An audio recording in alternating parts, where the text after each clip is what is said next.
Anytime God got ready to do something major, there was a sound that preceded it. That sound became an announcement that something great is about to happen. There was a sound as of a rushing mighty wind. There was a sound that hit that place. Before they saw cloven tongues as a fire that sat upon each of them, the Bible says the sound came, and that sound introduced what they would see. There was a sound that they heard. The cloven tongues were a sign that they would see, and eventually they would speak. And so I want you to understand that even as God releases a sound in the earth, he's saying, get ready, because I'm getting ready to show you something. That sound precedes what you are getting ready to see. But if you miss the sound, then you certainly gonna miss the sign. Look at your neighbor, tell him, I can't miss the sound, because I want to see the sign. I want to see the signs of God's promises being fulfilled in my life. Even if it's the sign of the judgment, I don't want to miss anything that God has. Anytime there is a sound release, what that tells me is energy is moving in the atmosphere. And when energy moves from one place to another, that's called mechanical waves. That's mechanical activity. And so what happens then is that energy begins to move. But the way the sound is created is as that energy moves, it bumps into particles of air in the atmosphere. And as it bumps into particles of air, the person who has the ability to hear those particles of air then carrying that mechanical energy will hit the eardrum in the inner ear. And so sometimes people cannot hear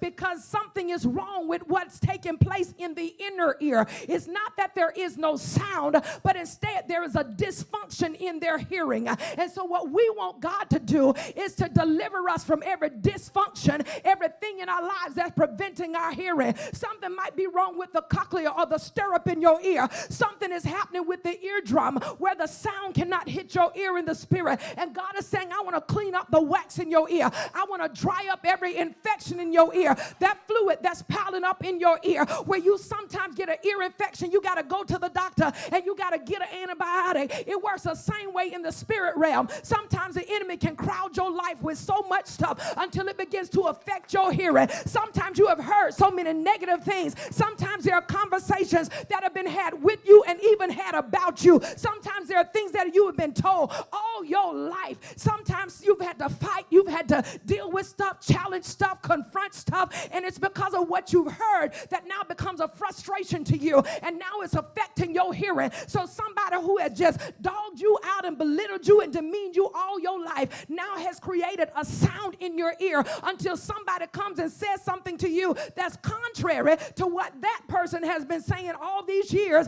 and now you don't believe what the new person is saying because you are so stuck on what the old people have been saying. God today is coming to remind somebody this is a new season. I'm getting ready to shift some stuff in your life. What's been happening for years is about to stop. That cycle that has been perpetuated, I'm getting ready to terminate that thing because there's a new sound that I'm releasing. I got a place in the spirit that I've ordained for you to walk in, but there's a fresh sound that's being released, and according to the sound, Lord have mercy. Look at your neighbor, tell him God's getting ready to do something for me. I hear him talking. I hear the sound coming from heaven that is signaling there's a sign. God getting ready to show up.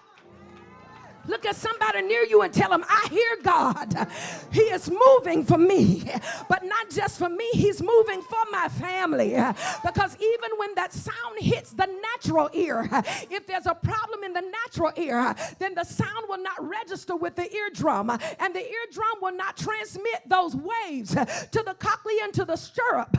And then those nerve endings inside that ear will not be able to transmit the message to the brain. And the brain won't be able to interpret it as a particular kind of sound.